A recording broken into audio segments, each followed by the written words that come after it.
بەداخەوە دەبینین بەردەوام کۆچ لە هەڵکشاندایە، لەگەڵ هەڵکشانی کۆچ قوربانی لێ دەکەوێتەوە. ئەمەش بەرئەنجامی نادادی، بەرئەنجامی بێپلانی ئەم حکوومەتەی خۆمانە لە هەمبەر ژیانی دژوار و گوزەرانی خەڵکی بەژمەینەت و بەتایبەت گەنجانی ئەم هەرێمە.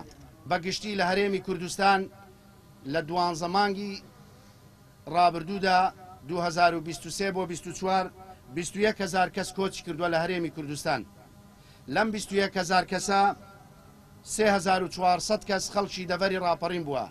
دەڤەرێکی بچووک، دەڤەرێک کە 400,000 کەسی تێدا دەژیات بەرامبەر بە شارە گەورەکان. بۆیە ئێمە هەمیشە دەڵێن پشتی شێر بەر ئەم دەڤەرە کەوتووە بەپێی ئامار، بەپێی ئەو داتانەی کە بەراورد دەکەین لەگەڵ شارە گەورەکان. بەداخەوە لە کۆچکردنی ئەم 21,000 کەسەی کە نیشتیمانیان جێهێشتووە، سەریان هەڵگرتووە، 37 کەسیان بۆتە قوربانی لەم ساڵدا. لەم 37 کەسە 6یان بەردەڤەری ڕاپەڕین کەوتۆ بەداخەوە، کە ئەمەش ئەوە دەگەیەنێت ڕێژەی زۆر بەردەڤەری ڕاپەڕین کەوتووە.